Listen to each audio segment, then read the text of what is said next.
Hello everyone, welcome back to my channel. ನಿಮಗೆ ಈ ವಿಡಿಯೋದಲ್ಲಿ ಆಲ್ರೆಡಿ ಗೊತ್ತಾಗಿದೆ ಅನಿಸುತ್ತೆ ನಾನು ಏನು ಮಾಡ್ತಾ ಇದ್ದೀನಿ ಅಂತ.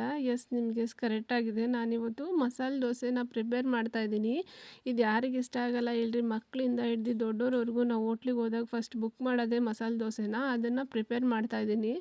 ಅದನ್ನು ಮಾಡೋದಕ್ಕೆ ಮೊದಲಿಗೆ ನಾನಿಲ್ಲಿ ಫಸ್ಟ್ ಆಲೂಗಡ್ಡೆ ಪಲ್ಯ ರೆಡಿ ಮಾಡ್ಕೊತಾ ಇದ್ದೀನಿ. ಆಲೂಗಡ್ಡೆನ ಪಲ್ಯ ರೆಡಿ ಮಾಡ್ಕೊಳ್ಳೋಕ್ಕೆ 4-5 ಆಲೂಗಡ್ಡೆನ ತೊಗೊಂಡಿದ್ದೀನಿ. ಅದನ್ನು ಎರಡೆರಡು ಭಾಗ ಮಾಡಿ ನೀರಲ್ಲಿ ಬೇಯಕ್ಕೆ ಇಡ್ತಾ ಇದ್ದೀನಿ. ಅದಕ್ಕೆ ಅರಿಶಿನ ಪುಡಿ, ಎಣ್ಣೆ, ಉಪ್ಪನ್ನು ಹಾಕಿ ಒಂದು 5-6 ವಿಷಲ್ನ ಹೊಡ್ಸ್ಕೊಂಡಿದ್ದೀನಿ. ಇದನ್ನು ಒಂದು 5 ನಿಮಿಷ ಸೈಡಲ್ಲಿ ಎತ್ತಿಟ್ಟಿರ್ತೀನಿ. ಅದೇ ಟೈಮಲ್ಲಿ ನಾನಿಲ್ಲಿ ಒಗ್ಗರಣೆ ಹಾಕ್ಕೊತಾ ಇದ್ದೀನಿ. ಒಂದು ಬಾಣಲಿನ ಇಟ್ಕೊಂಡು ಅದಕ್ಕೆ 1-2 ಸ್ಪೂನ್ ಎಣ್ಣೆನ ಹಾಕ್ಕೊಂಡು ಸಾಸಿವೆ, ಕಡಲೆಬೇಳೆ, ಉದ್ದಿನಬೇಳೆ, ಹೆಚ್ಚಿಟ್ಕೊಂಡಿರುವಂಥ ಈರುಳ್ಳಿನ ನಾನಿಲ್ಲಿ ಹಾಕ್ಕೊಂಡು ಒಗ್ಗರಣೆಯನ್ನು ಪ್ರಿಪೇರ್ ಮಾಡ್ಕೊತಾ ಇದ್ದೀನಿ. ಈರುಳ್ಳಿನ ಇಲ್ಲಿ ಬೇಯಿಸ್ಕೊಬೇಕು ಒಂದು ಸ್ವಲ್ಪ ಚೆನ್ನಾಗಿ. ಸೊ ಅದಕ್ಕೋಸ್ಕರನೇ ಕೈ ಆಡಿಸ್ತಾ ಚೆನ್ನಾಗಿ ಬೇಯಿಸ್ಕೊತಾ ಇದ್ದೀನಿ. ಅದೇ ಟೈಮಲ್ಲಿ ನಾನಿಲ್ಲಿ ಕರ್ಬೇವಿನ ಸೊಪ್ಪನ್ನು ಆ್ಯಡ್ ಮಾಡ್ತಾಯಿದ್ದೀನಿ. 4-5 ಹಸಿಮೆಣ್ಸಿನ್ಕಾಯಿ ಹೆಚ್ಚಿಟ್ಕೊಂಡೆ, ಅದನ್ನು ಆ್ಯಡ್ ಮಾಡ್ತಾಯಿದ್ದೀನಿ. ಅರಿಶಿನ ಪುಡಿನ ಆ್ಯಡ್ ಮಾಡ್ತಾಯಿದ್ದೀನಿ. ಜೊತೆಗೆ ಈ ಟೈಮಲ್ಲೇ ನಾನಿಲ್ಲಿ ರುಚಿಗೆ ತಕ್ಕಷ್ಟು ಉಪ್ಪನ್ನು ಸಹ ನಾನಿಲ್ಲಿ ಆ್ಯಡ್ ಮಾಡ್ಕೊಂಡಿರ್ತೀನಿ. ಇಲ್ಲೊಂದು ಸ್ವಲ್ಪ ಆ್ಯಡ್ ಮಾಡ್ತೀನಿ. ಏನಕ್ಕೆ ಅಂತಂದರೆ ಮುಂಚೆನೇ ಆಲೂಗಡ್ಡೆ ಬೇಯಬೇಕಾದ್ರೆ ನಾನೊಂದು ಸ್ವಲ್ಪ ಉಪ್ಪನ್ನು ಹಾಕ್ಕೊಂಡು ಬೇಯಿಸ್ಕೊಂಡಿದ್ದೆ. ಸೊ ಅದಕ್ಕೋಸ್ಕರ ಇಲ್ಲೊಂದು ಸ್ವಲ್ಪ ಉಪ್ಪು ಅಷ್ಟೇ ಆ್ಯಡ್ ಮಾಡಿದೆ. ಇದನ್ನು ಹೀಗೆ ಕೈ ಆಡಿಸ್ಕೊತಾ ಬೇಯಿಸ್ಕೋಬೇಕಾಗುತ್ತೆ. ನಂತರ ನಾನಿಲ್ಲಿ ಬೇಯಿಸಿಟ್ಕೊಂಡಿದ್ದಂಥ ಆಲೂಗಡ್ಡೆನ ಸ್ಮ್ಯಾಶ್ ಮಾಡಿಕೊಂಡು ಒಗ್ಗರಣೆ ಒಳಗೆ ಹಾಕ್ಕೊಂಡು ಕ್ಲೀನಾಗಿ ಮಿಕ್ಸ್ ಮಾಡ್ಕೊತೀನಿ.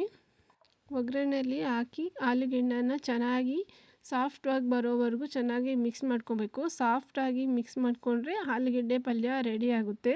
ನಂತರ ನಾನಿಲ್ಲಿ ದೋಸೆಗೆ ಮತ್ತೊಂದು ಕಾಂಬಿನೇಷನ್ನೇ ಚಟ್ನಿನ ನಾನು ರೆಡಿ ಮಾಡ್ಕೊಳಕ್ಕೆ ಒಂದು ಮಿಕ್ಸಿ ಜಾರಲ್ಲಿ 1 ಕಪ್ಪಷ್ಟು ಕಡಲೆ, 4-5 ಹಸಿಮೆಣ್ಸಿನ್ಕಾಯಿ, 1 ಬೆಳ್ಳುಳ್ಳಿ, ಒಂದು ಸ್ವಲ್ಪ ಕಾಯಿ, ಕೊತ್ತಂಬರಿ ಸೊಪ್ಪು, ಹುಣಸೆಹಣ್ಣು, ಉಪ್ಪು ಹಾಗೆ ನೀರನ್ನ ಹಾಕ್ಕೊಂಡು ಚೆನ್ನಾಗಿ ನೈಸಾಗಿ ರುಬ್ಕೊತೀನಿ.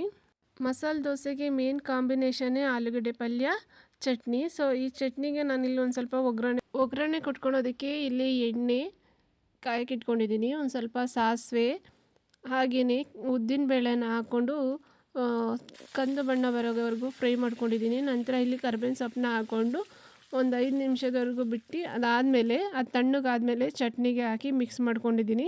ಈ ರೀತಿಯಲ್ಲಿ ನಾವು ಆಲೂಗಡ್ಡೆ ಪಲ್ಯ ಮತ್ತು ಚಟ್ನಿ ದೋಸೆಗೆ ರೆಡಿ ಆಗುತ್ತೆ. ಈ ಮೇನ್ ಕಾಂಬಿನೇಷನ್ನೇ ದೋಸೆಗೆ ಆಲೂಗಡ್ಡೆ ಪಲ್ಯ, ಚಟ್ನಿ. ನಾವು ಹೋಟ್ಲಲ್ಲಿ ಫಸ್ಟ್ ಆರ್ಡರ್ ಮಾಡೋದೇ ಮಸಾಲೆ ದೋಸೆ. ಸೊ ಅದಕ್ಕೆ ಕೊಡೋದೇ ಆಲೂಗಡ್ಡೆ ಪಲ್ಯ ಮತ್ತು ಚಟ್ನಿ.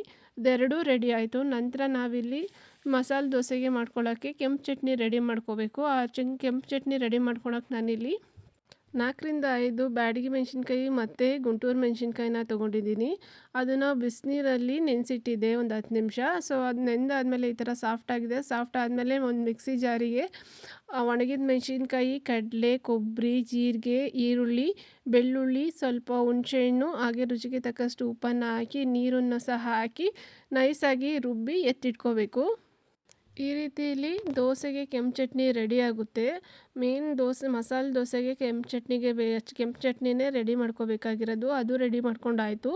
ನೆಕ್ಸ್ಟ್ ನಾನಿಲ್ಲಿ ತವಾನ ಕಾಯಕ್ಕೆ ಇಟ್ಕೊಂಡಿದ್ದೆ. ಅದಕ್ಕೆ ಹಿಟ್ಟನ್ನು ಹಾಕಿ ಚೆನ್ನಾಗಿ ಸುತ್ತಲೂ ತಿರುಗಿಸ್ಕೊತಾ ಇದ್ದೀನಿ. ಹೀಗೆ ದೋಸೆ ಹಂಚು ಪೂರ್ತಿ ಹಿಟ್ಟನ್ನು ಹಾಕಿ ನಾವು ಪೂರ್ತಿ ಕವರ್ ಮಾಡ್ಕೋಬೇಕಾಗತ್ತೆ. ಹೀಗೆ ಕವರ್ ಮಾಡಿಕೊಂಡು ಒಂದು 5 ನಿಮಿಷ ಅದನ್ನು ಬೇಯಕ್ಕೆ ಬಿಟ್ಕೊಬೇಕು. ಬೇಯಕ್ಕೆ ಬಿಟ್ಕೊಂಡಾದ್ಮೇಲೆ ನಾನಿಲ್ಲಿ 1-2 ಸ್ಪೂನ್ ಎಣ್ಣೆನ ಸಹ ಹಾಕ್ಕೊತಾ ಇದ್ದೀನಿ.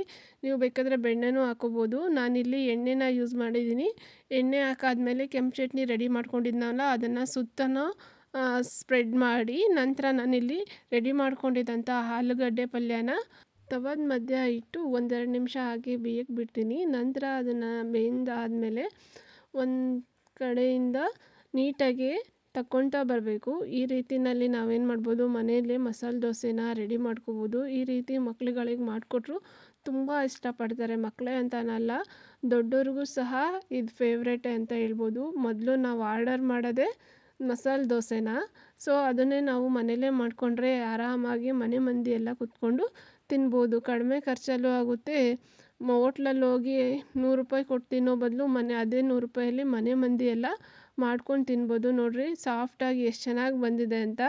ಈ ರೀತಿಯಲ್ಲಿ ನೀವು ಒಂದ್ಸಲ ಟ್ರೈ ಮಾಡಿ ನೋಡಿರಿ. ಮಕ್ಕಳಿಗೂ ಮಾಡಿಕೊಡ್ರಿ, ತುಂಬ ಇಷ್ಟಪಟ್ಟು ತಿಂತಾರೆ. ಮಾರ್ನಿಂಗ್ ಟಿಫನಿಗಾಗಿರ್ಬೋದು, ಮಧ್ಯಾಹ್ನ ಲಂಚ್ ಬಾಕ್ಸಿಗಾಗಿರ್ಬೋದು, ಅಕಸ್ಮಾತ್ ಫ್ರೆಂಡ್ಸ್ ಬಂದಾಗ ಆಗಿರ್ಬೋದು, ಫ್ಯಾಮಿಲೀಸ್ ಬಂದಾಗ ಆಗಿರ್ಬೋದು, ಈ ರೀತಿ ಮಾಡಿಕೊಟ್ಟಾಗ ಎಲ್ಲರೂ ತುಂಬ ಇಷ್ಟಪಟ್ಟು ತಿಂತಾರೆ. ನೋಡ್ರಿ ಅಲ್ಲಿ ಎಷ್ಟು ಗರಿ ಗರಿಯಾಗಿ ಸಾಫ್ಟಾಗಿ ರೆಡಿಯಾಗಿದೆ. ಈ ರೀತಿಯಾಗಿ ನಾವು ಮನೆಯಲ್ಲೇ ಮಸಾಲೆ ದೋಸೆಯನ್ನು ರೆಡಿ ಮಾಡ್ಕೋಬೋದು.